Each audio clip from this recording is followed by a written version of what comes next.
안녕하세요. 해커스 정보처리 기사 양문자입니다. 자, 이번에는 정보처리 기사 2과목으로 넘어갈 거고요. 2과목 소프트웨어 개발에 지금 보시면 파트가 5개로 나누어져 있거든요. 그래서 이번 시간에는 데이터 입출력 구현에 관련된 내용 정리해 보도록 하겠습니다.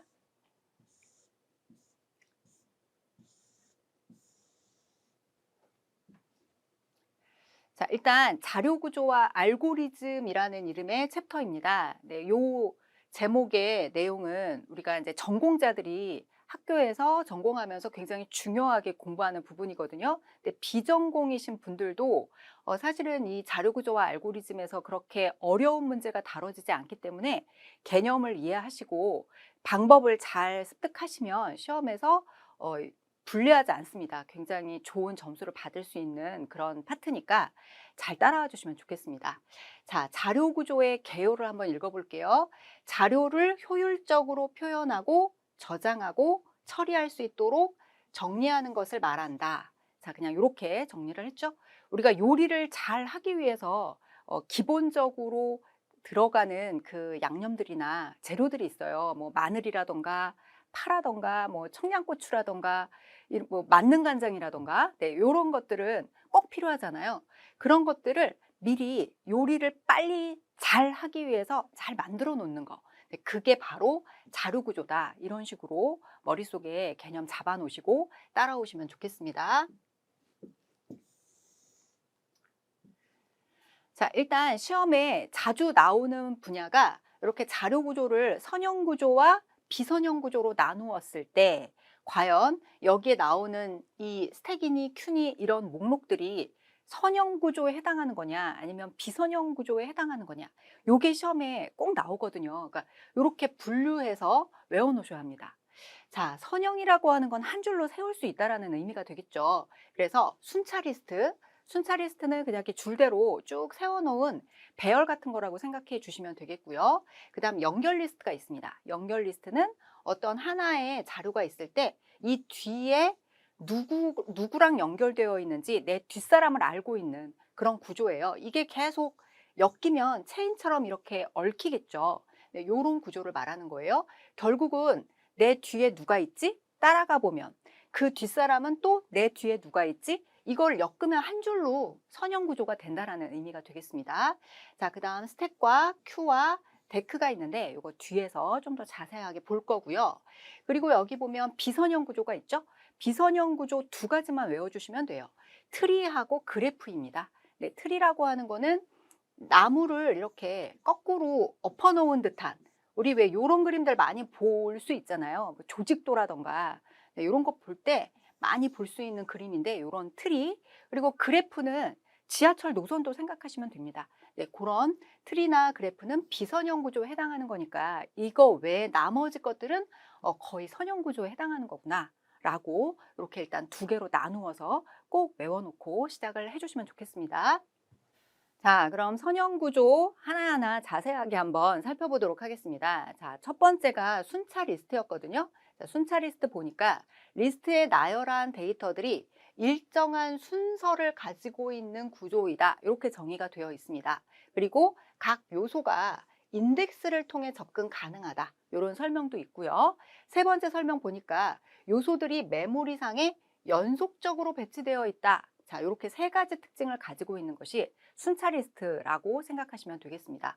자, 여기 그림이 예로 들어있는데 기린, 호랑이, 사자, 하마, 원숭이, 곰 얘네들이 전부 일정한 순서들을 가지고 이렇게 메모리상에 연속적으로 지금 저장이 되어 있는 거예요. 그리고 내가 만약에 하마를 꺼내고 싶다고 하면 하마가 살고 있는 숫자 3번을 이용해서 하마에 접근할 수 있다는 거죠. 이건 마치 우리가 아파트에 주로 살기 때문에 몇 동, 왜 동들이 거의 1동 뒤에 2동이 있고 2동 뒤에 3동이 있고 이런 식으로 되어 있잖아요. 그리고 1층은 101호, 102호, 103호 이런 식으로 나가고 뭐 5층은 501호, 502호, 503호 이런 일정한 순서가 있죠.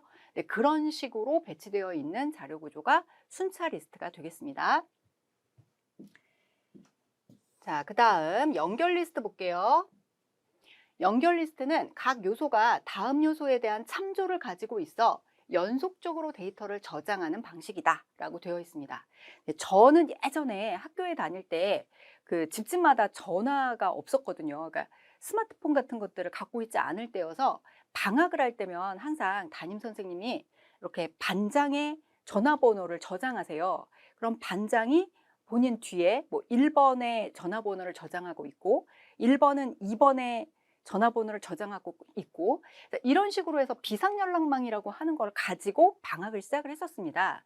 그게 바로 연결 리스트라고 볼 수가 있겠거든요. 그래서 순차 리스트 때하고 달리 메모리상에 연속적으로 배치되는 게 아닌 거죠. 그러니까 학교에 있을 때는 우리가 이렇게 연속적으로 책상에 앉아 있었다고 하면 방학을 하면 뿔뿔이 다 흩어지잖아요. 본인들의 집으로. 집들이 다 뭐 연속적으로 옆집 사는 게 아니니까 뭐 이 동네 저 동네 흩어져서 이렇게 방학을 맞이하겠죠.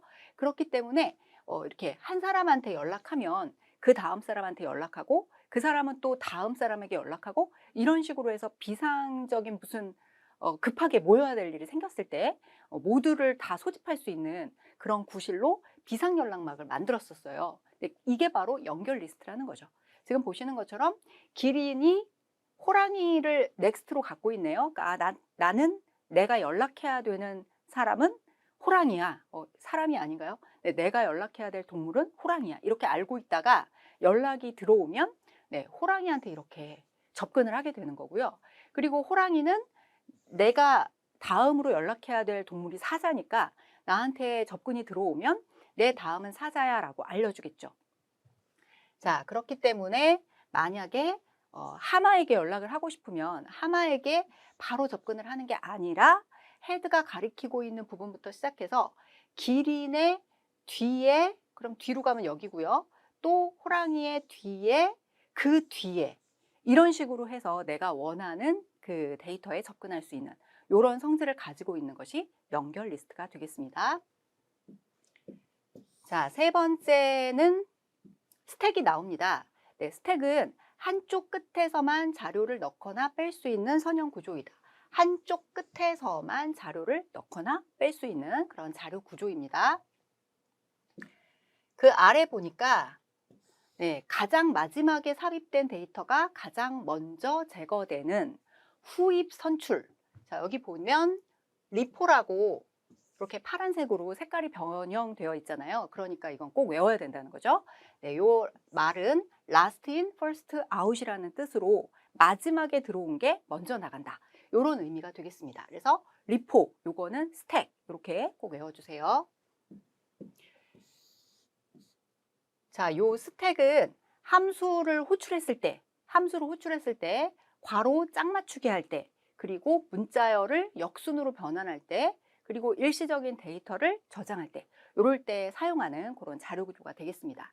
자, 요런 과자통 아시죠? 이렇게 위에 뚜껑을 이렇게 따면 이게 길게 돼 있어서 맨 마지막에 있는 과자를 바로 꺼낼 수가 없잖아요. 위에서부터 이렇게 하나씩 차례대로 꺼내서 먹어야 되는 그런 구조를 가진 과자죠.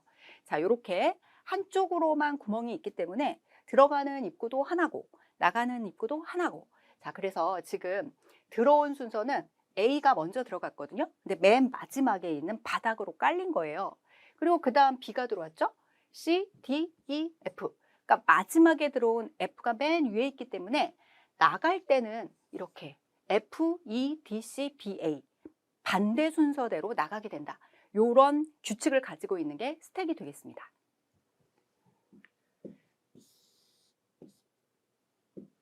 우리 엘리베이터 탈 때 그렇죠? 엘리베이터가 이렇게 탁 열리고 많은 사람들이 한꺼번에 엘리베이터 그 안으로 들어가면 마지막에 탄 사람이 이렇게 문 앞에 있잖아요. 그러다가 뭐 1층에 내려와서 문이 딱 열리면 마지막에 탄 사람이 가장 먼저 나가잖아요.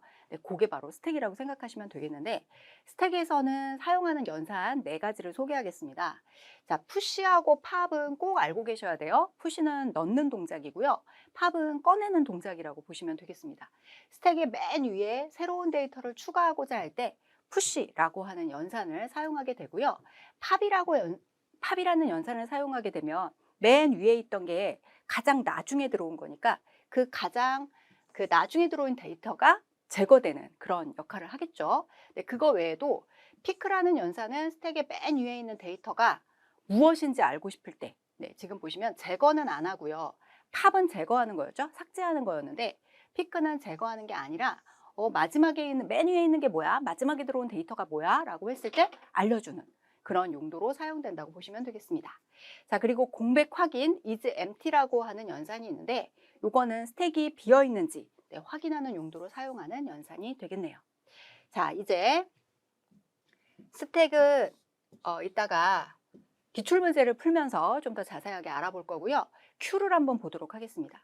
Q는 한쪽 끝으로 자료를 넣고 반대쪽에서는 자료를 빼고 이렇게 생긴 선형 구조인데요. 우리가 줄서기 할 때 요 Q를 이용한다고 보시면 되겠습니다. 자, 여기 밑에 그림이 있어서 요 그림하고 같이 보자면 자, 지금 이게 줄이에요. 그럼 먼저 들어왔으니까 앞에 줄을 서겠죠. 그 다음에 도착한 자는 그 뒤에 줄을 서겠죠. 그러니까 이렇게 순서대로 지금 줄을 선 거고요. 지금 보시면 가장 먼저 들어온 그 데이터가 뭔지 이 프런트라고 하는 포인터가 이렇게 지키고 있습니다. 얘가 제일 먼저 들어온 거예요. 그리고 여기 보시면 리어라고 하는 포인터가 있어서 마지막에 들어온 애가 누군지를 이렇게 딱 지키고 있는 거예요. 그러니까 순서를 뒤바꿀 수가 없겠죠.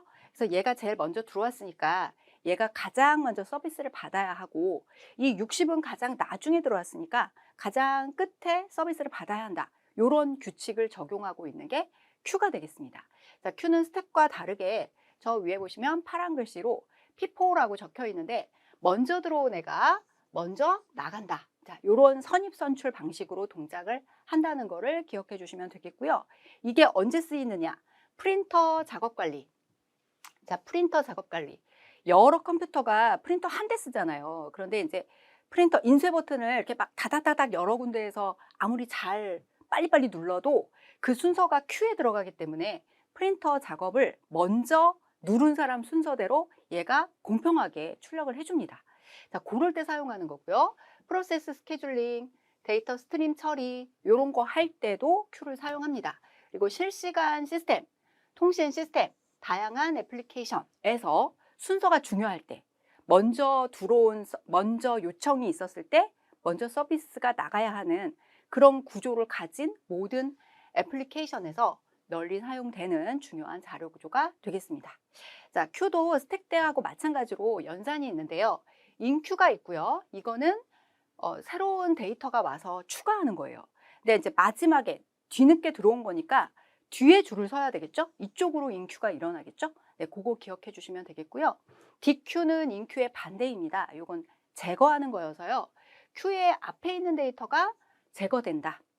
이렇게 보시면 되겠습니다. 아까 프런트가 제일 먼저 들어온 애가 누군지 지키고 있다고 했잖아요. 그러니까 제일 먼저 들어와서 줄 서 있던 요 10이 제거가 되겠죠. 만약에 DQ라는 연산이 실행이 됐다라고 하면 네, 그게 되겠습니다. 그리고 피크는 아까 스택 때하고 마찬가지로 제거는 하지 않고 맨 앞에 누가 있어? 라고 하면 알려주는 거죠.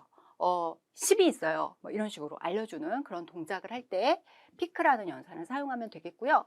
마찬가지로 is empty라는 공백을 확인하는 그런 연산도 있습니다. Q가 비어 있는지. 비어 있을 때 삭제 연산이 일어나면 안 되잖아요. 그렇기 때문에 is empty, 비어 있는지 요 확인을 연산을 통해서 하게 됩니다. 자, 그 다음 사이즈라고 하는 크기를 확인하는 연산이 있네요. Q에 저장된 데이터가 몇 개인지를 조 연산을 이용하면 알 수 있게 됩니다. 지금 요 아래에는 10부터 60까지 6개의 데이터가 들어있잖아요. 그러니까 만약에 요 사이즈라고 하는 연산을 실행했다면 6 이렇게 대답을 했겠죠. 네, 이런 식으로 동작하는 게 Q가 되겠습니다.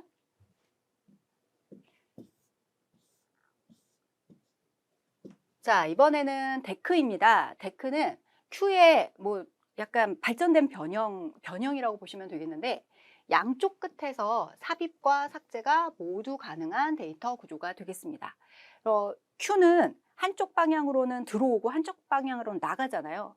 그런데 이렇게 Q 하나를 뒤집어 엎은 거예요. 뒤집어 엎어서 붙인 거예요. 그렇게 했더니 한쪽 끝에서 삽입과 삭제가, 이쪽에서도 삽입과 삭제가 이렇게 다 일어나는 약간 더 유연하게 사용할 수가 있겠죠? 데크나 스택보다 네, 그렇게 Q의 다른 그 성질을 가지고 있는 자료 구조다라고 보실 수 있겠습니다.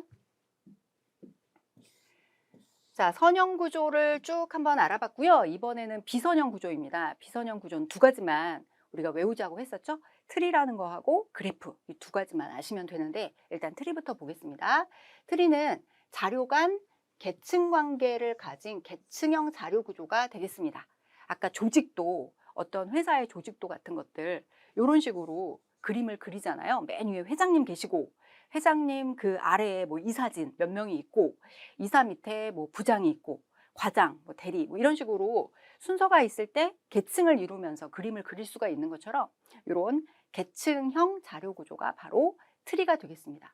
자, 맨 꼭대기 회장님 자리, 네, 여기를 루트라고 부르고요. 여기서부터 이렇게 선이 뻗어 나가죠. 네, 이렇게 하위 노드를 가리키는 형태로 연결되어 있습니다. 여기에서 그 기출문제 보시면 트리에서 문제가 많이 나오고 있어요. 그러니까 이 부분은 좀 꼼꼼하게 공부하실 필요가 있습니다. 지금 여기에 확인된 것만 해도 그 트리 용어에서 많은 문제가 나오고 있다는 걸 알 수가 있죠. 자, 하나씩 보겠습니다. 자, 일단 노드라는 용어입니다. 노드는 이제 트리를 구성하고 있는 지금 보시면 요 하나하나의 원 있죠? 네, 그거 원소, 트리의 원소 이거를 노드다. 이렇게 이해하시면 되겠고요. 노드하고 노드 사이에 지금 보시면 선이 있습니다. 선이 있어야 계층이 만들어지잖아요. 그러니까 요 연결하는 선을 간선이다. 이렇게 부릅니다. 엣지, 노드, 엣지. 네, 뭐 간선 다. 뭐 영어 이름이든 한글 이름이든 다 같이 알아놓으시는 게 좋겠죠. 자, 그리고 트리를 시작시키는 거, 요걸 바로 루트 노드다 이렇게 부릅니다. 지금 요 그림에선 A가 루트에 해당하는 거였고요. 형제 노드가 또 있습니다. 시블링 노드라고 해서 같은 부모 노드의 자식을 형제 노드라고 부릅니다. 지금 보시면 C라고 하는 노드가 이렇게 다리가 두 개가 이렇게 나오면서 F하고 G를 이렇게 연결하고 있잖아요. 이 F하고 G가 자식이 되는 거고 같은 부모를 가졌으니까 요 F하고 G는 형제가 되는 거죠. 그러니까 우리네 사람들의 관계하고 똑같다고 보시면 되겠습니다. B와 C, D와 E, F와 G, H와 I라고 했는데 그렇죠? D라는 부모를 가진 H와 I, 여기 F를 부모로 가진 J는 혼자니까 형제가 없는 거예요. 외동이죠. 그리고 C의 부모 밑에서 F하고 G가 같은 형제인 거고 B의 자식인 D하고 E가 형제인 거고 자, 같은 맥락으로 본다면 이제 다 이해를 하실 수가 있습니다. 여기 보시면 조상 노드가 나오는데 조상 노드는 간선을 따라가면서 나를 낳아준 H 입장에서는 나를 낳아준 D, B, A 이렇게 따라 올라가면 전부 다 조상이 되는 거예요. 반대로 자손은요. 그러니까 A의 자손을 물어본다면 A 아래로 있는 모든 그 노드가 다 자손이 되겠죠? 너무 많으니까 C만 보자면 C의 자손은 F하고 G는 내 자식이니까 자식도 자손이고 그 자식이 낳은 자식도 손주잖아요. 그러니까 내 자손이 되는 거죠. 자, 이렇게 우리가 살고 있는 가계도하고 비슷하다고 보시면 안 헷갈릴 수 있습니다. 자, 그리고 서브트리가 있습니다. 서브트리는 부모 노드와 연결된 간선이 끊어졌을 때, 네, 뭐 할머니, 할아버지가 돌아가셔서 이렇게 연결이 끊어졌다라고 하면, 그러면 요 남아 있는 요 트리의 구성, 요렇게 구성, 큰아버지네 가족, 우리 가족, 이렇게가 따로따로 서브트리로 떨어지겠죠? 네, 그런 모습이라고 보시면 되겠습니다. 자, 그리고 차수라는 용어가 나오는데요. 차수는 자식이 몇 개 있냐, 네, 그게 차수라고 보시면 되겠습니다. D의 차수는 두 개죠. F의 차수는 한 개죠. C의 차수는 F하고 G하고 두 개가 있으니까 두 개죠. 네, 이렇게 보면 되겠고요. 전체 트리의 차수가 뭐냐고 물어보면 가장 많은 그 자식을 갖고 있는 그 차수를 기준으로 해주시면 되겠습니다. 지금은 자식이 둘 이상 있는 노드가 없잖아요. 그러니까 이 트리의 차수는 2가 되는 거죠. 자, 안 헷갈리실 수 있겠죠.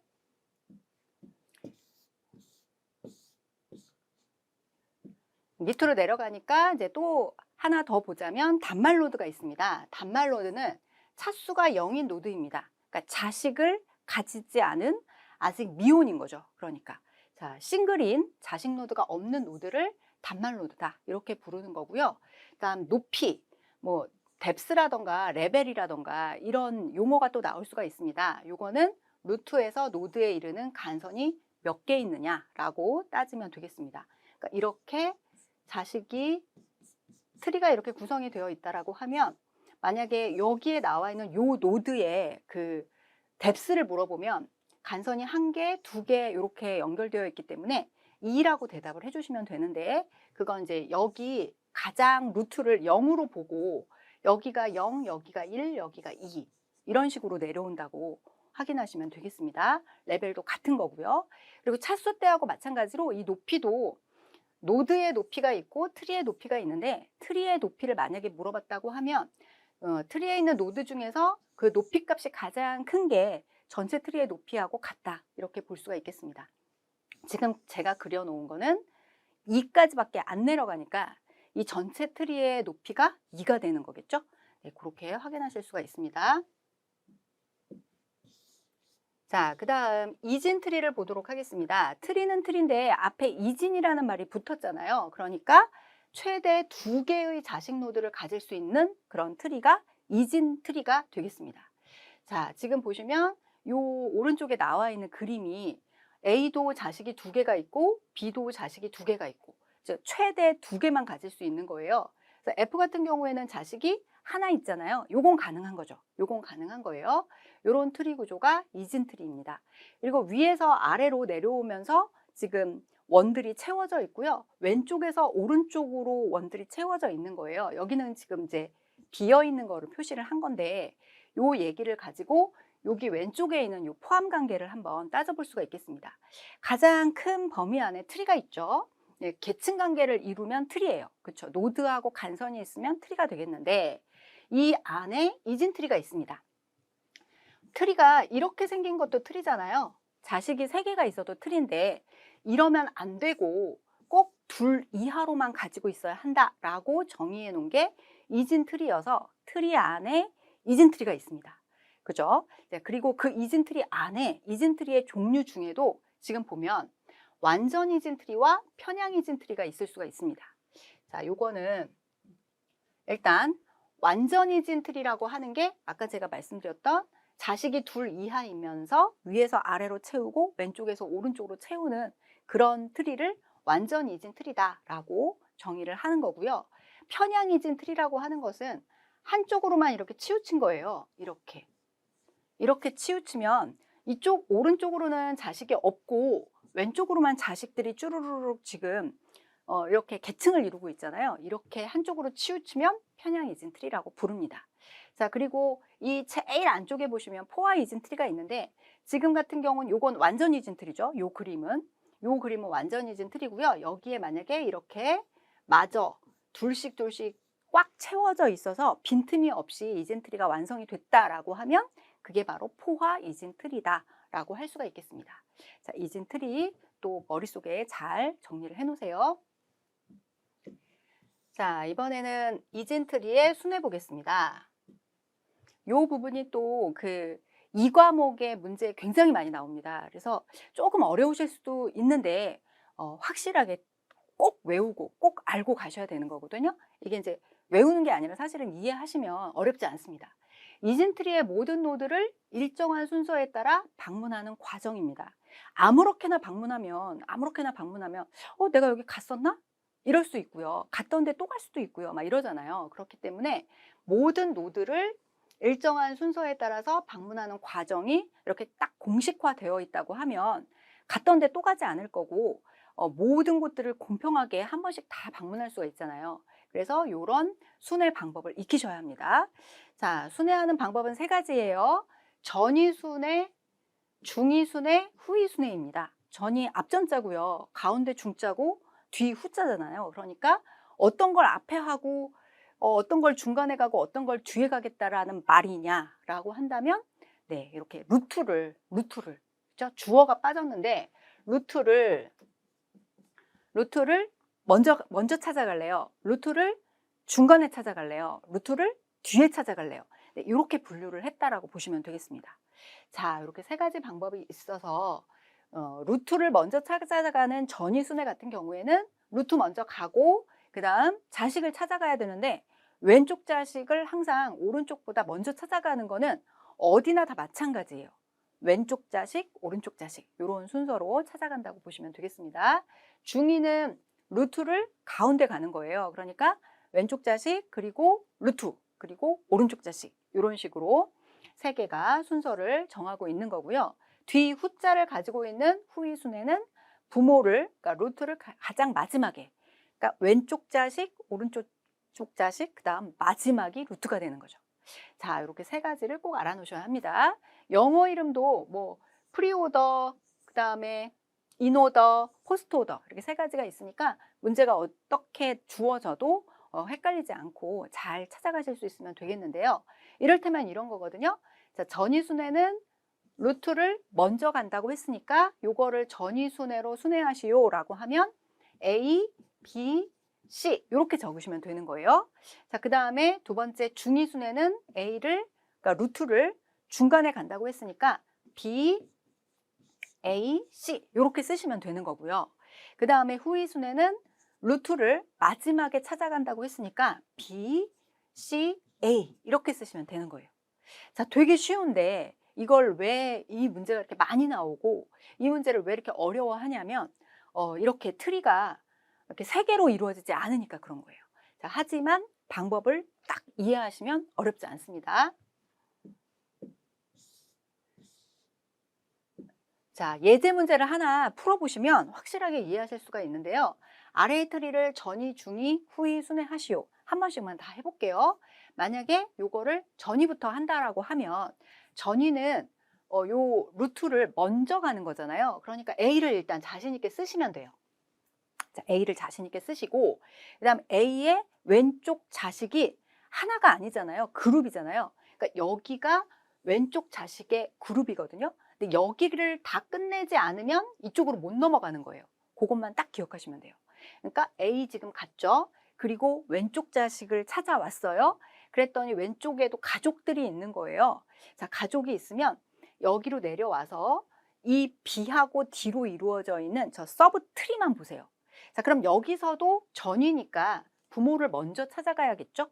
그러니까 B를 먼저 가고 그 다음 왼쪽 자식을 가야 되는데 왼쪽이 없잖아요. 그러니까 B, D 이렇게 가면 되는 거죠.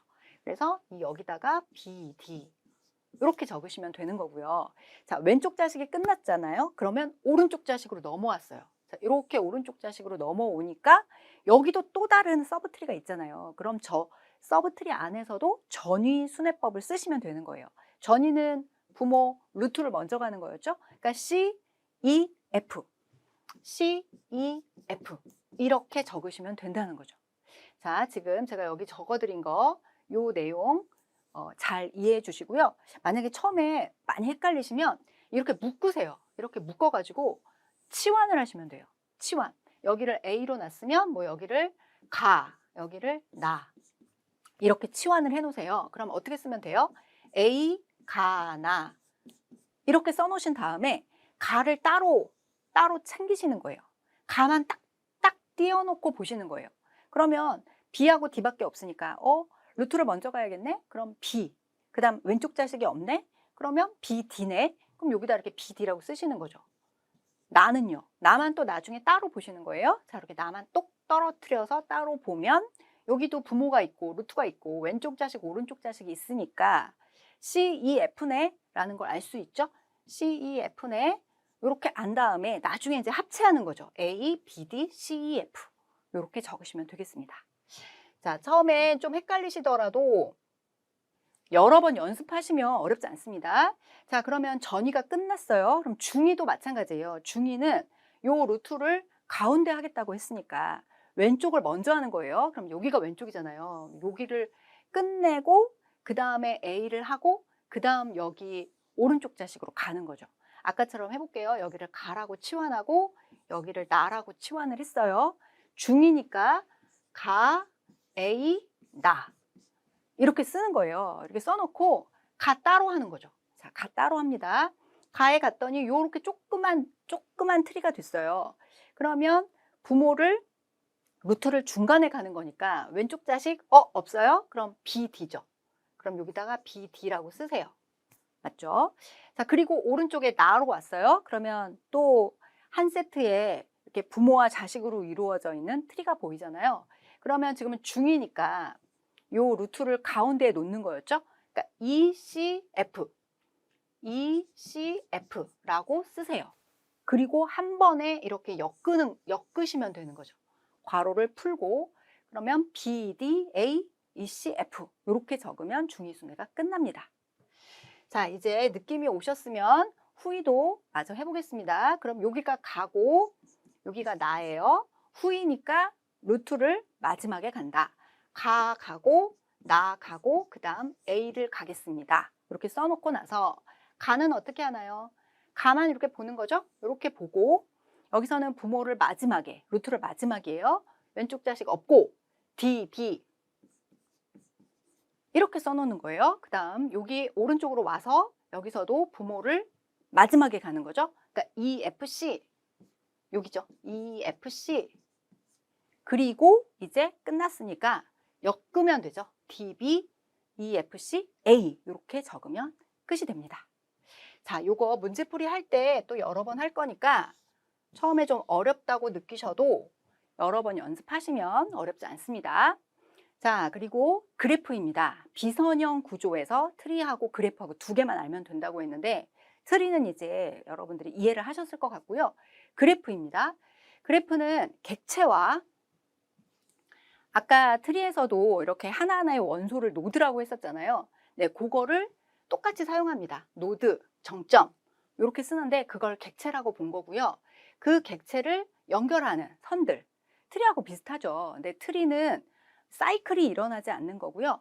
그래프는 이렇게 사이클이 있을 수가 있어요. 그래서 그 모양만 조금 다르다라고 볼 수가 있겠습니다. 자, 여기 보니까 네트워크, 소셜미디어, 지도, 웹페이지 링크 구조 이런 분야에서 복잡한 관계와 상호작용을 표현할 때 사용한다라고 지금 정의가 되어 있는데 딱 이렇게 지하철 노선도 딱 머릿속에 떠올리시면 그게 바로 그래프가 되겠습니다. 그래프의 종류는 두 가지가 있습니다. 방향이 없는 거는 무방향, 방향이 있는 거는 그냥 방향 그래프예요. 자, 그러면 이 두 가지가 뭐가 다르냐면 지금 요 그림을 딱 보시면 되겠죠? A하고 B로 지금 간선이 이렇게 연결이 되어 있잖아요. 그러면 이거는 A에서 B로 간다고 쓸 수도 있는 거고 B에서 A로 간다고 쓸 수도 있잖아요. 그러니까 이거는 두 가지의 의미를 갖고 있다라고 생각하시면 되겠고요. 방향이 있는 이렇게 화살표로 이루어져 있는 이런 그래프에서는 지금 B에서 A로 가는 화살표가 있지만 A에서 B로는 갈 수 없을 수도 있고 있을 수도 있고 여러 가지 관계를 더 자세하게 표현할 수 있다라고 보시면 되겠습니다. 자, 여기 보면 최대의 간선 숫자를 구하는 공식이 나오거든요.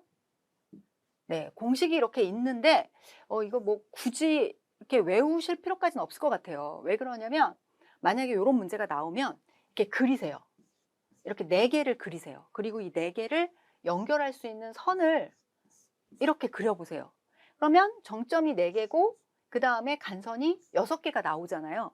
그러니까 이제 보기가 4개가 있을 거 아니에요. 그럼 거기에다가 이렇게 4개를 넣었을 때 n에다가 4를 넣었을 때 답이 6이 나오면 되니까 굳이 공식을 외우면 더 좋고요. 외우면 좋고 못 외우겠다라고 하시면 이런 답이 나오는지를 그림을 그려서 확인할 수 있기 때문에 굳이 안 외워도 된다라고 볼 수가 있겠습니다.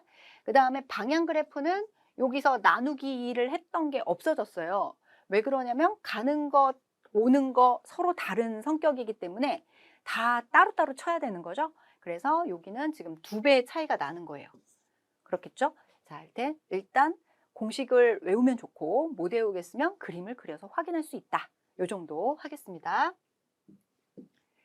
자, 이번에는 알고리즘을 보겠습니다. 자료 구조는 일단 쭉 한번 개념을 잡았고요. 이번엔 알고리즘인데요. 알고리즘은 주어진 문제를 해결하거나 특정 작업을 수행하기 위해 정해진 일련의 단계적 절차를 의미한다. 자, 이렇게 정의를 할 수가 있겠습니다. 아까 제가 자료 구조라고 하는 것은 요리로 치자면 그 요리를 잘하기 위해서 그 여러 가지 재료들을 미리 잘 준비해 놓는 거라고 말씀을 드렸었거든요. 그렇다면 알고리즘은요. 요거는 요리 순서예요.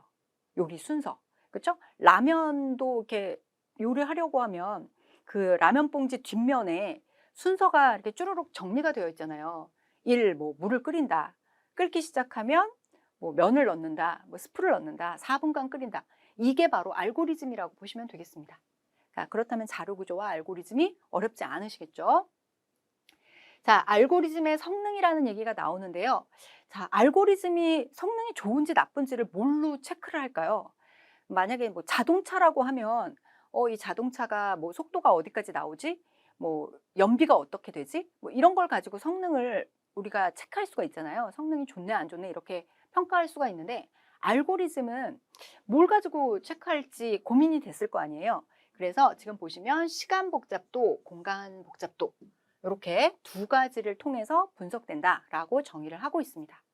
자, 그중에서 시간 복잡도가 공간 복잡도보다 훨씬 더 중요하게 여겨야 되거든요. 왜냐하면 공간 복잡도는 이제 메모리의 크기를 얘기하는 건데 메모리가 예전처럼 그렇게 비싸지가 않으니까 요즘에는 그렇게 예전에 비해서 물론 지금도 중요하지만 예전에 비해서 그렇게 귀하지 않다라고 본다면 시간 복잡도가 훨씬 더 중요하다고 판단할 수가 있겠죠. 자, 시간 복잡도는 알고리즘을 수행하는 데 걸리는 시간, 네, 요거를 한번 숫자로 나타내 본 건데 요거를 함수로 표현하고 있습니다. 자, 함수로 표현하는 방법을 세 가지로 구별하는데요. 일단 그 중에 첫 번째가 빅5 표기법입니다. 빅5 표기법. 오자가 큰 게 빅5죠. 네, 빅5 표기법인데요. 처리에 필요한 시간의 최대치를 빅5 표기법이라고 합니다. 그러니까 제가 만약에 집을 나서서 우리 이제 해커스 본관까지 오려면 얼마나 걸릴까? 이제 시간을 잰단 말이에요. 그러면 뭐 자동차를 운전해서 올 수도 있겠고, 그 다음에 2호선을 탈 수도 있겠고, 9호선을 탈 수도 있고, 버스를 탈 수도 있고, 방법이 여러 가지가 있어요. 여러 가지가 있어서 내가 지금 오늘은 2호선을 타고 가야지라고 해서 2호선을 타고 왔다라고 하면 2호선은 그래도 자주 다니니까 뭐 3분에 한 번 오는 지하철을 타고 오니까 한 40분이면 갈 수 있겠네. 뭐 이런 식으로 계산을 할 거 아니에요. 근데 뭐 9호선을 탄다고 하면 9호선이 또 급행도 있고 완행도 있잖아요. 그러니까 여러 가지를 다 생각해야 되겠죠. 하여간 이 모든 것들을 뭐 자가용을 운전하든 버스를 타든 뭐 여러 가지를 다 고려해서 아무튼 나는 40분이면 무조건 해커스 본관까지 갈 수 있어. 이게 바로 빅5 표기법이라는 거예요. 그래야 지각을 안 하겠죠. 뭐 어쩔 때는 좀 운이 좋아서 30분이 걸릴 수도 있고 뭐 20분이 걸릴 수도 있겠지만 어쨌든 아무리 운이 나빠도 40분이면 나는 갈 수 있어. 이렇게 얘기하는 거를 빅5 표기법이다라고 한다는 거예요. 아무리 많이 걸려도 이 시간 안에는 끝날 거야 라고 하는 게 빅5 표기법입니다. 표기하는 방법. 시간 복잡도 함수 중 가장 큰 영향력을 주는 n에 대한 항만 표시한다. 개수는 생략한다. 자, 이건 이렇게 시험에 자주 나오는 건 아닌데 그래도 한번 보고 계시면 이렇게 비고에 5n 더하기 8을 만약에 비고로 표시해야 된다라고 한다면 여기 두 개 중에서 아까 위에 보시면 가장 큰 영향력을 주는 거 5n하고 8하고 두 개 중에서 가장 큰 영향력을 주는 게 5n이겠죠. 그러니까 5n만 이렇게 가져왔다가 개수를 생략한다라고 했으니까 5n 앞에 있는 5를 생략하고 이렇게 표시를 한다라는 거예요. 자, 밑에도 보면 이렇게 함수가 길게 세 개의 항으로 이루어져 있는데 이 중에서 가장 큰 영향력을 주는 거 5n 제곱이겠죠? 네, 5n 제곱을 띄어다가 개수를 생략하고 n 제곱이라고 표시를 한다라는 거죠. 자, 만약에 이렇게 빅5 괄호 안에 5라는 함수가 있다라고 하면 이거는 상수 시간에 끝나는 거니까 1이다 이렇게 표시를 하시면 되겠습니다. 자, 그리고 시험에 여러 번 나왔던 게 빅5의 괄호 속에 그냥 숫자 1이 써져 있는 게 있거든요. 이건 무슨 말이냐? 입력의 크기에 관계없이 알고리즘이 수행하는 작업의 수가 항상 일정하다는 것을 나타내는 거다. 이런 의미예요. 그러니까 1이라고 하는 n이 없잖아요. 지금 다른 건 뭐 n이다, n제곱이다 막 이런 말이 써져 있는데 얘는 지금 그냥 숫자 1이라고 써 있거든요. 이건 무슨 말이냐면 입력이 1개가 되든 100개가 되든 1000개가 되든 10,000개가 되든 뭐가 되든 어쨌든 실행 시간은 일정해 라는 거예요. 만약에 햇반을 돌리는데 하나를 뜯어서 햇반을 돌려도 2분, 두 개를 뜯어서 돌려도 2분, 10개를 뜯어서 돌려도 2분. 아니, 이렇다면, 물론 그러면 안 되겠지만, 네, 그렇다면 이렇게 상수 시간으로 표시를 할 수가 있겠다. 이런 얘기입니다.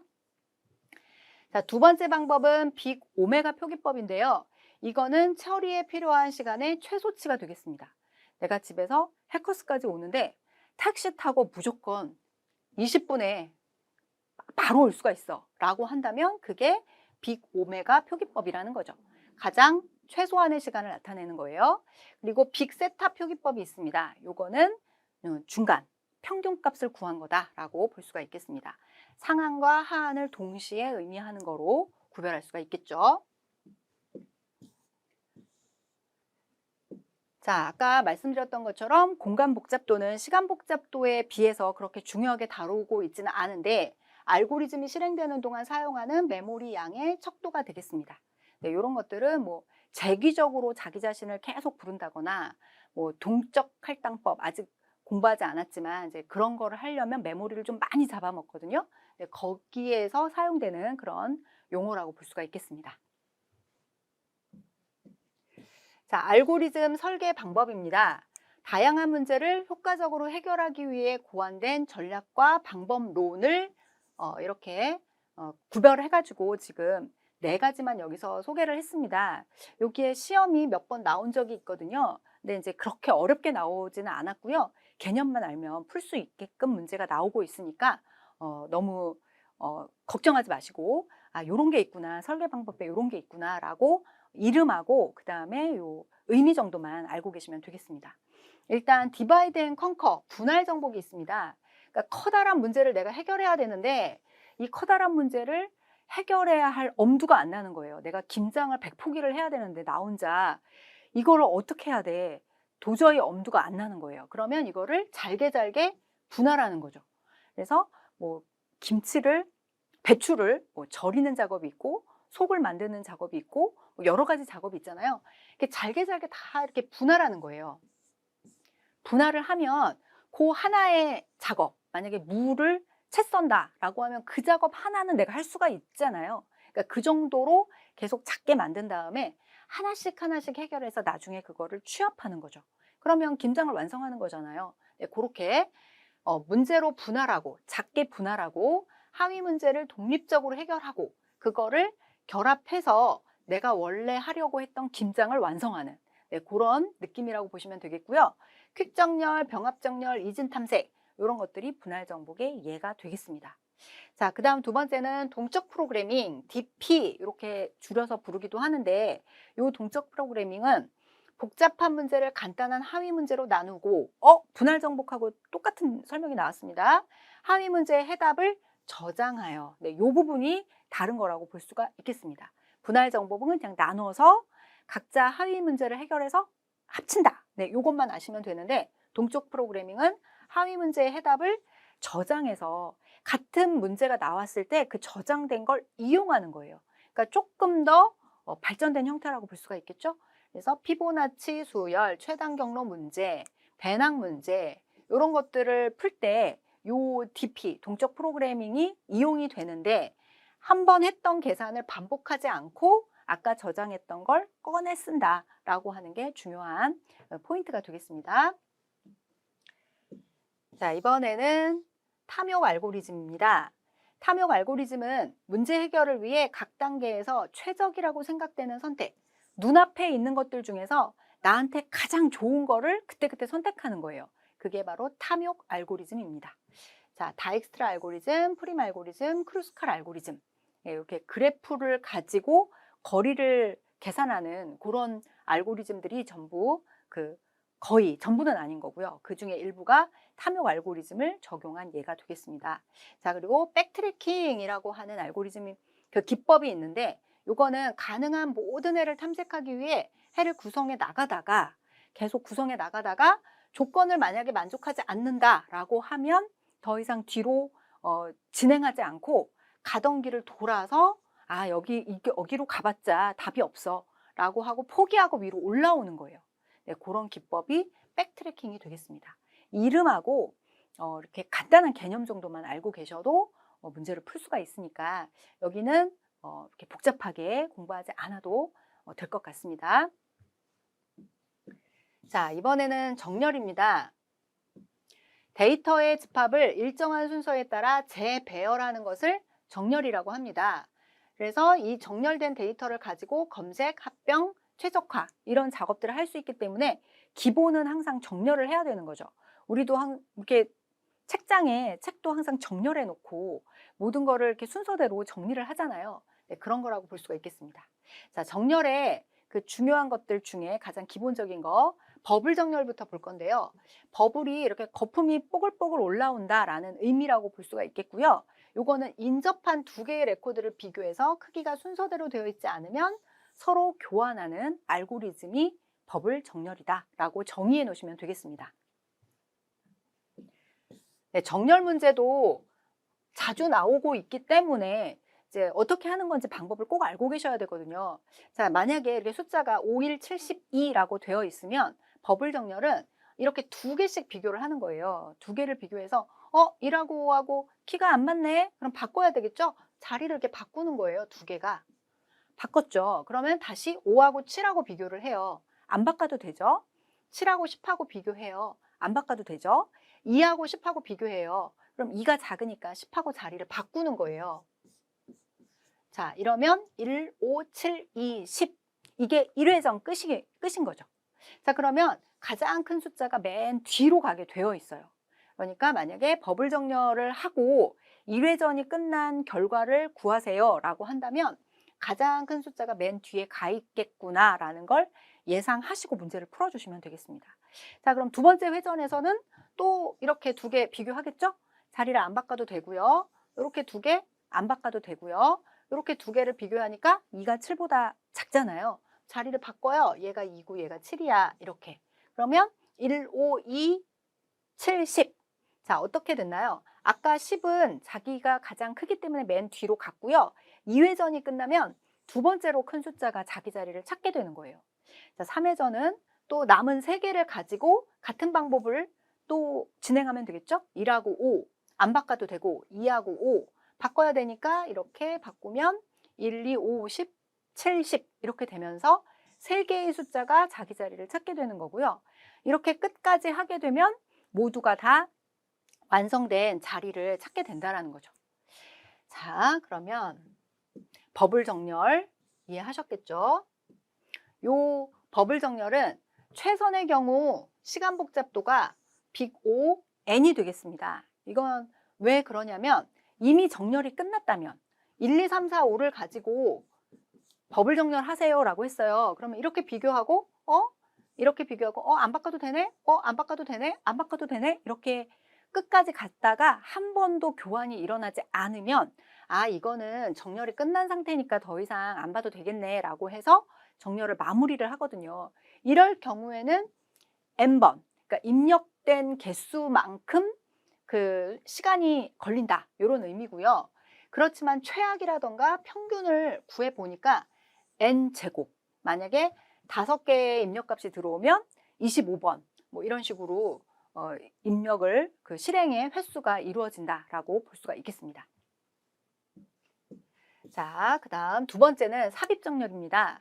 리스트의 요소들을 순차적으로 처리하면서 각 요소를 그에 맞는 위치에 삽입하여 정렬된 부분 리스트를 유지하는 방식이 삽입 정렬입니다. 인서션, 소트가 되겠습니다. 이것도 예를 보면서 이해를 해볼게요. 자, 5, 1, 7, 12가 있잖아요. 이 삽입 정렬은요, 이렇게 일단 두 개의 그룹으로 나누는 거예요. 여기는 혼자 있잖아요. 5가 혼자 있으니까 얘는 정렬이 끝난 거예요. 정렬이 끝난 나라, 이쪽은 정렬이 아직 안 된 나라, 이렇게 구별을 해놓고 이 정렬이 안 된 나라의 맨 왼쪽에 있는 숫자를 정렬이 된 나라의 맨 오른쪽에 있는 숫자와 비교를 하는 거예요. 자, 1하고 5하고 비교를 해서 나는 5보다 작으니까 5의 앞으로 삽입되면 되겠네 라고 하면 1회전이 끝납니다. 자, 이렇게 1, 5, 7, 12라고 결론이 난 거죠. 그래서 어느 위치로 삽입할까라고 하는 게 삽입 정렬이라는 것만 기억하시면 돼요. 2회전은 어떨까요? 이제는 이렇게 정렬된 나라의 숫자가 늘어났어요. 그러면 정렬된 나라의 맨 오른쪽에 있는 5하고 정렬 안 된 나라의 맨 왼쪽에 있는 7하고 이 두 개를 일단 비교를 하는 거죠. 비교해서 더 이상 뭐 7이 5보다 작지 않기 때문에 뭐 삽입이 위치가 그냥 이 자리에 있으면 되겠네 라고 결론이 난 거예요. 그러면 여기서 끝내버리는 거죠. 그죠? 내 위치는 여기야. 나는 5의 뒤로 삽입될래. 이렇게 하는 거예요. 그래서 1, 5, 7, 12 이렇게 된 거고요. 그 다음 회전으로 넘어가면 어떨까요? 3회전으로 넘어가면 이렇게 세 개가 정렬이 끝난 거고요. 그럼 이렇게 두 개 비교하는 거죠. 비교해서 나는 7의 뒤에 삽입되면 되겠네 라고 해서 이렇게 결론이 난 거예요. 자, 그 다음 4회전에서는 이제 문제가 생겼죠. 여기 네 개가 정렬이 끝난 나라인데 2가 어디에 삽입돼야 될까? 10하고 비교했더니 10보다 작은 거예요. 그러면 그 다음 7하고 비교하고 7보다도 작은데요? 그러면 5하고 비교하고 난 5보다도 작은데요? 그럼 1하고 비교하고 1보단 내가 크네요. 그럼 나는 1과 5 사이에 삽입되면 되겠네요. 라고 해서 이렇게 자기 자리를 찾아가게 된다. 요게 바로 삽입 정렬이 되겠습니다.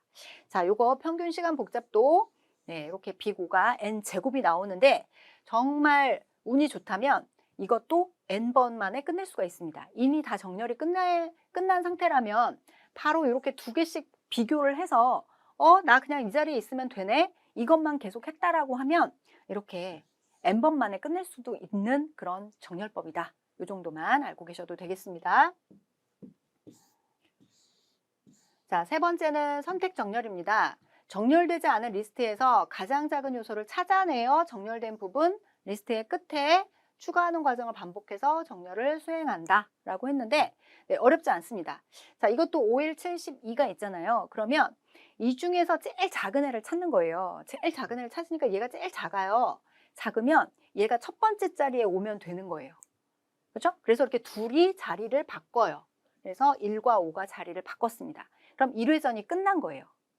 자, 그러면 여기는 자리를 찾았고요. 이제 나머지를 가지고 또 똑같은 작업을 하는 거죠. 자, 이제 이 자리의 주인을 찾으면 될 건데 이 중에 제일 작은 애가 누굴까요? 2가 제일 작잖아요. 그럼 2가 이 자리의 주인인 거예요.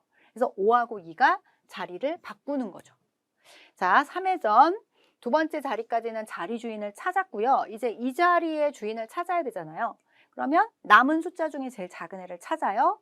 5가 제일 작아요. 그럼 5하고 7하고 자리를 바꾸는 거예요. 그래서 지금 보시면 1, 2, 5 이 뒤에 10과 7만 자리를 찾으면 됩니다. 자, 이제 이 자리의 주인을 찾으면 되겠죠? 둘 중에 더 작은 숫자가 7이니까 둘이 자리를 바꾸는 거예요. 자, 요렇게 선택 정렬, 셀렉션 소트도 그렇게 어렵지 않습니다. 자, 최선, 최악, 평균 시간 복잡도 모두 n제곱이 되는 그런 정렬법이 되겠습니다. 자, 저렇게 세 가지 정렬법을 일단 헷갈리지 않게 잘 기억을 해주시고요. 그 다음에 이제 합병 정렬인데요. 머지 소트입니다. 주어진 리스트를 반으로 나눈 후에 각각을 재기적으로 정렬하고 정렬된 두 개의 리스트를 합쳐서 전체 리스트를 정렬하는 알고리즘이 합병 정렬입니다. 자, 지금 데이터가 이렇게 8개가 있는데 반씩 이렇게 나눈 거예요. 자, 나눴습니다. 그 나눈 걸 또 나눠요. 나눴습니다. 그렇죠? 그리고 그걸 또 나눠요. 하나가 될 때까지 계속 나누는 거예요. 반으로 반으로 나누다 보면 어느 순간에는 하나씩만 남을 거 아니에요. 그러면 그거를 이제 아래서부터 이렇게 두 개를 합체하면서 정렬을 끝내는 거죠. 자, 96하고 20 누가 작은가요? 작은 애를 앞에 놓는 거예요. 그래서 20과 96으로 순서를 바꿔주고 여기도 5가 더 작으니까 5와 40 이렇게 바꿔주고 8과 32 자리를 바꿔주고 30과 51은 안 바꿔도 되겠죠? 그러니까 그대로 내려왔어요. 그 다음 두 개를 또 이렇게 합체하면서 작은 애를 앞으로 보내는 거예요. 이런 식으로 해서 정렬을 완성하는 게 합병 정렬입니다. 머지 소트가 되겠습니다. 여기서 기억하셔야 될 거는 시간 복잡도가 n로그 n이 되겠습니다. 비고가 n로그 n이 됐다라는 거는 아까 n제곱에 비해서 굉장히 빠른 거거든요. 그래서 안정적이고 효율적이다. 대규모 데이터와 같이 성능이 정말 중요하다라고 하면 그럴 때 사용하면 좋겠다. 자, 여기까지 공부해 놓으시면 되겠습니다.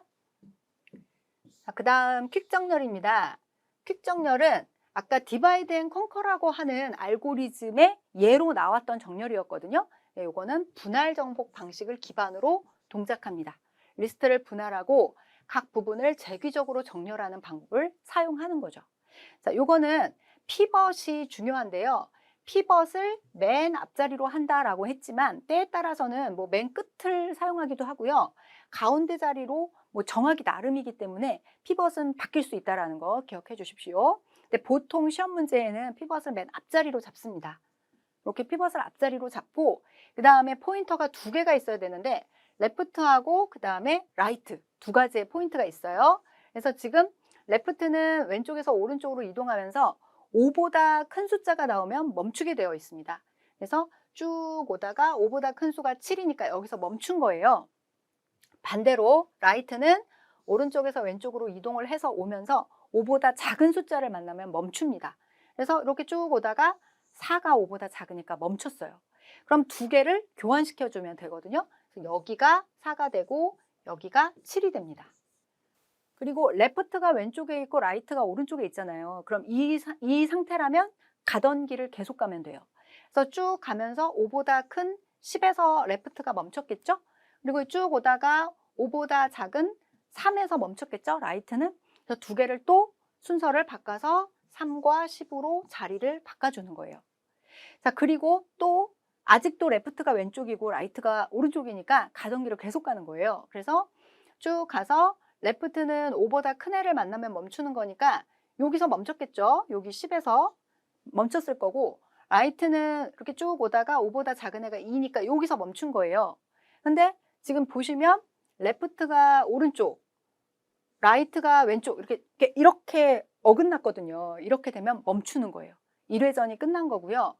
이렇게 되면 라이트가 멈춰 있는 요 2라고 하는 숫자하고 여기 피벗에 있던 5하고 두 개를 자리를 바꾸는 거죠. 자, 요거 문제풀이 할 때 한 번 더 자세하게 설명은 드릴 텐데요. 지금 보시면 이제 그런 식으로 해서 피벗이 아까 라이트가 멈춰져 있던 그 자리를 찾아가는 거, 네, 그거를 봐주시면 되겠습니다. 그래서 피벗이 아까 라이트가 서 있던 요 자리에 이렇게 라이트하고 피벗하고 바꾸면서 자리를 확정했고요. 이렇게 되면 5를 중심으로 해서 이렇게 구역이 나뉘어지거든요. 분할이 되거든요. 네, 이렇게 하면 이 왼쪽은 왼쪽대로 또 아까 했던 방법을 그대로, 오른쪽은 오른쪽대로 했던 방법을 그대로 이렇게 재귀적으로 계속 같은 방법으로 정렬을 해나간다라고 하는 특징이 있습니다. 자, 이것도 평균적으로 n로그 n의 시간 복잡도를 가지는 거고요. n로그 n이라고 하면 굉장히 빠른 속도를 가지게 되는 거다라고 정리해 주시면 되겠습니다. 자, 기수정렬도 나오는데요. 기수정렬은 레코드의 킷값을 분석해서 같은 값끼리 그 순서에 맞는 버킷에 분배하는 거예요. 그러니까 기수정렬은 버킷 이렇게 외워주시면 요 문제가 나와도 헷갈리지 않을 수가 있습니다. 그리고 쉐이 정렬이라고 하는 정렬은 임의의 레코드 키와 매개 변수값만큼 떨어진 곳의 레코드 키를 비교해서 서로 교환하면서 정렬하는 거라고 했는데 버블은 바로 옆에 있는 거랑 이렇게 비교하고 막 이랬잖아요. 근데 쉘 정렬은 3칸 떨어져 있는 곳끼리 비교 뭐 이런 식으로 이렇게 H가 얼만큼 떨어져 있는지를 물어보는 거니까 데이터가 많이 있을 때 만약에 H가 5다 그러면 5칸 떨어져 있는 애들끼리 미리 한번 이렇게 정렬을 이렇게 임시적으로 먼저 하고 나면 나중에 이 H라는 값이 가까워지면 훨씬 정렬하기가 수월해지지 않겠느냐라고 하는 그런 정렬법이 되겠습니다. 자, 그리고 힙정렬이 있죠. 네, 힙정렬은 완전이진 트리, 우리가 앞에서 완전이진 트리 공부했었는데 완전이진 트리를 기반으로 한 비교 기반 정렬 알고리즘이 되겠습니다. 데이터 구조 힙이 있습니다. 힙이 있는데 요거를 사용해서 정렬을 수행하는 거예요. 그래서 최대 힙, 최소 힙 이런 것들을 만들게 되면 가장 큰 수가 맨 위에 있던가 가장 작은 수가 루트 자리를 차지하고 있거나 이런 식으로 데이터 구조가 바뀌는데 그걸 이용해서 하는 정렬법이다라고 그 정도만 알고 계셔도 되겠습니다. 시간 복잡도는 n로그 n. 이것도 굉장히 빠른 거죠. 자, 입력 데이터의 특성과 상관없이 속도는 항상 일정하게 유지되니까 최악의 경우에도 n로그 n 시간 복잡도를 보장하는 굉장히 좋은 정렬법이다라고 마무리하겠습니다. 자, 밑에 보시면 필수 정리가 나오거든요. 여기에서 정렬 알고리즘의 비고 시간 복잡도 비교가 있어요. 여기에 요 평균 부분을 꼭 외워주시면 좋겠습니다. 버블, 삽입, 선택 모두 n제곱이거든요. 그리고 합병, 퀵 요 두 가지, 그리고 여기 힙까지 세 가지는 n로그 n이라고 지금 적혀 있습니다. 굉장히 빠르다는 거예요. 그리고 기수 정렬은 nk, k는 각 항목의 최대 자릿수. 자릿수라고 하는 거는 만약에 3678, 이건 4자리죠. 그럼 k가 4가 되는 거예요. 그러니까 그 정도로 이해하시면 될 것 같고요. 셀 정렬은 n의 1.5니까 2보다는 빠른 거죠. n의 제곱보다는 빠른 거지만 n로그 n에 비해서는 안 빠른 거고요. 이 정도는 외우고 계셔야 된다. 그런 내용입니다. 자, 이제 검색입니다. 검색은 찾는 게 검색이에요. 정렬은 줄 세우는 게 정렬이고, 검색은 내가 원하는 걸 찾는 거죠. 그래서 특정 조건을 사용해서 원하는 데이터를 탐색하는 게 검색이다라고 이렇게 정의를 할 수가 있겠는데요. 선형 검색은 데이터 구조의 처음부터 끝까지 순차적으로 하나씩 비교하면서 찾는 거예요. 그러니까 쭉 이렇게 줄을 서 있으면 내가 만약에 철수를 찾는다 그러면 하나씩, 너 철수야? 아닌데요. 너 철수야? 아닌데요. 이렇게 철수를 찾을 때까지 쭉 하나씩 비교하면서 뒤로 간다는 거예요. 복잡도는 비고가 n이 나옵니다. 거기에 반해서 이진 검색은 정렬된 데이터 구조에서 중간값을 기준으로 반씩 나누면서 검색하는 방법이 되겠습니다. 그러니까 이진 검색이니까 이따가 문제풀이 할 때 다시 한번 설명하겠지만 이렇게 트리 형식으로 되어 있어요. 트리 형식을 만들어 놓고 내가 찾으려고 하는 숫자가 35라고 하면 여기에 있는 숫자 루트를 비교를 하는 거죠. 그래서 50과 비교해서 내가 찾는 35가 작으니까 50을 기준으로 해서 왼쪽만 보는 거예요. 이진 트리를 그렇게 미리 구성을 해놨겠죠? 미리 정렬을 해놓고. 그렇죠? 정렬된 데이터 구조라는 게 그래서 여기에 중요하게 나옵니다. 정렬이 안 되어 있으면 이진 검색을 할 수가 없는 거죠. 정렬이 끝났기 때문에 얘하고 비교해서 내가 찾는 건 50보다 작아요. 그래, 그럼 넌 왼쪽으로 가. 여기서 또 얘하고 비교해서 나는 35는 얘보다는 큰데요. 그럼 너는 오른쪽으로 가. 그럼 계속 범위가 반씩 줄어들겠죠? 네, 그런 식으로 하는 그 검색법이고요. 로그 n의 복잡도를 가지는 그런 굉장히 효율이 좋은 거죠. n로그 n이었잖아요. 아까 앞에 정렬에서는. 근데 이건 지금 로그 n입니다. 그러니까 훨씬 더 빠르다고 볼 수가 있겠습니다. 자, 이번에는 해시 검색 보도록 하겠습니다. 해시라고 하는 건 키 값을 원소의 위치로 변환하는 함수가 해시 함수거든요.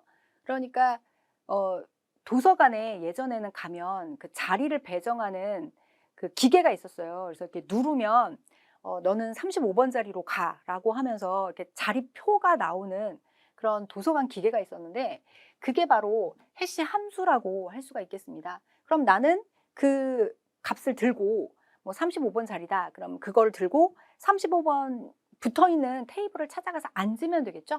자, 그렇게 되면 해시 테이블이 됩니다. 35번에 양문자가 앉아 있는 거죠. 자, 해시 검색이라고 하는 건 해시 테이블을 사용하여 데이터를 매우 빠르게 검색하는 방법이고요. 요거 중요하겠죠. 해시 검색은 빅 O가 괄호 안에 1이라고 써 있습니다. 이거는 햇반을 100개를 넣어도 그냥 2분만 돌리면 그 100개의 햇반이 다 따뜻해지는 거예요. 말도 안 되지만 그런 시간 복잡도로 매우 효율적이다라고 정리할 수 있겠습니다. 검색을 어떻게 하는 거냐면 키값에 대해서 해시 함수를 계산해서 주소를 구해요. 그리고 구한 주소에 해당하는 해시 테이블로 바로 이동하는 거죠. 그러니까 아까 제가 말씀드렸던 것처럼 도서관에 자리를 배정해주는 그 기계로 가서 그 기계 버튼을 누르는 거예요. 그랬더니 거기에서 숫자가 나왔어요. 그래서 뭐 105번으로 가세요. 그러면 그 105번 자리로 가는 거죠. 그 얘기예요. 그래서 해당 주소에 찾는 항목이 있으면 검색 성공이고, 그래서 그 자리로 찾아갔는데 그 자리에 다른 사람이 앉아 있을 수도 있거든요. 그거를 해시 충돌이라고 하는데, 그거는 조금 이따가 얘기하기로 하고, 이게 있으면 성공, 없으면 실패. 네, 이렇게 얘기할 수가 있겠습니다. 자, 해시 함수의 종류로는요, 요 종류에 대한 내용이 여러 번 기출되었던 적이 있어요. 그러니까 요거 좀 자세하게 알아놓으세요. 일단 재산함수가 있습니다. 재산은 이렇게 나누기를 한다라고 보시면 되겠고요. 나머지 연산자를 가지고 자리를 찾아주는 그런 방법이라고 볼 수가 있겠습니다. 그래서 키값 K를 해시 테이블의 크기 M으로 나눈 나머지를 주소로 사용하는 거죠. 자, 그러니까 예시를 보자면 요렇게 생긴 숫자가 있어요. 요 숫자를 어딘가에 지금 저장을 해야 되거든요. 그래서 어디에다 저장해야 되냐면 미리 5003이라는 숫자를 준비를 해 놓은 거죠. 그래서 5003이라는 숫자로 나누면 여기에 나머지 값이 나오거든요. 그러니까 2761번이 네 자리가 되는 거예요. 그러니까 2761번 자리로 가서 요 키 값을 저장해 놓는다. 이렇게 이해하시면 되겠습니다. 자, 두 번째는 이동 접지 함수가 있습니다. 요거는 예를 보시면 내가 지금 저장하려고 하는 숫자가 요렇게 생긴 거거든요. 요렇게 1, 2, 3, 1, 2, 3, 1, 2, 3, 1, 이렇게 긴 어떤 키 값이 있는데 요거를 이동 접지잖아요. 그러니까 접는 거예요. 세 자리씩 접은 거예요. 이렇게 세 자리씩 끄는 거예요. 세 자리씩 끄는 다음에 얘네들을 더해요. 더하기를 했더니 381이라는 숫자가 나왔어요. 그러면 381번이 네 자리가 되는 거예요. 381번에 이 1, 2, 3, 1, 2, 3, 1, 2, 3 얘를 갖다가 저장을 하면 되는 그런 함수라고 보시면 되겠습니다. 자, 그 다음 숫자 분석 함수입니다. 요거는 키값을 이루고 있는 각 자릿수의 분포를 분석해서 그거를 주소로 사용하는 거거든요. 그러니까 요게 지금 학번이 나와 있는 거라고 보면 학번이 앞에 2025년도에 입학을 한 학생들이어갖고 앞자리가 전부 2025인 거예요. 그러면 여기는 빼죠. 왜냐하면 다 겹치니까, 많은 사람들이 겹치니까. 그래서 겹치지 않는 숫자의 범위를 구한 거예요. 그래서 요 뒤에 있는 세 자리를 가지고 이렇게 자리를 만들어줘야 되겠다라고 결정을 했는데, 그것도 그냥 쓰는 게 아니라 지금 보시면 요 뒤에서 세 번째에 있는 요 숫자가 뒤에 오도록 이렇게 조합을 바꾼 거죠. 숫자 분석 함수는 이런 식으로 해서 자리를 찾는 그런 함수가 되겠습니다. 자, 그 다음 진법 변환 함수입니다. 진법 변환은 만약에 키값이 10진수예요. 그러면 그 10진수를 다른 진법으로 바꾸는 거죠. 지금 58216이라고 하는 10진수를 주소값을 찾기 위해서 16진수로 바꾸고 있는 요 계산 결과를 보실 수가 있습니다. 이렇게 16진수로 바꾼 다음에 뒤에 세 자리만 따는 거예요. 그래서 982번에 저장해 주세요. 이런 식으로 결정하는 게 진법 변환 함수가 되겠습니다. 자, 폴딩법입니다. 폴딩은 접는 거죠. 접는 거니까 키를 여러 부분으로 나누고 이 부분들을 조합해서 해시값을 만드는 거라고 볼 수가 있겠는데, 이 폴딩도 단순 폴딩, 그 다음에 경계 폴딩 이런 식으로 지금 나누어 놓았네요. 단순 폴딩은 만약에 내가 저장하려고 하는 키값이 1, 2, 3, 4, 5, 6, 7, 8, 9라고 하면 요거를 세 자리씩 이렇게 끊어서 접어가지고 더한 거예요. 더해서 이렇게 1, 3, 6, 8 이렇게 했다면 단순 폴딩이라고 할 수가 있겠고요. 경계 폴딩은 이렇게 나눈 다음에 4, 5, 6 중간값을 한번 뒤집은 거죠. 그래서 4, 5, 6을 이렇게 거꾸로 중간에다가 넣어서 더한 거예요. 그러면 다른 숫자가 나오죠? 아까 1368이었는데 지금은 1566이라는 값이 나왔습니다. 이렇게 다른 주소값을 계산해서 거기에다가 내가 원하는 저 1, 2, 3, 4, 5, 6, 7, 8, 9를 저장하도록 하는 그런 방법이라고 볼 수가 있겠습니다. 자, 이렇게 해서 이번 수업 내용 자료구조와 알고리즘을 마무리하도록 하겠습니다. 공부하실 내용들이 굉장히 많은데 꼭 다시 한번 복습해 주시면 좋겠습니다. 수고하셨습니다.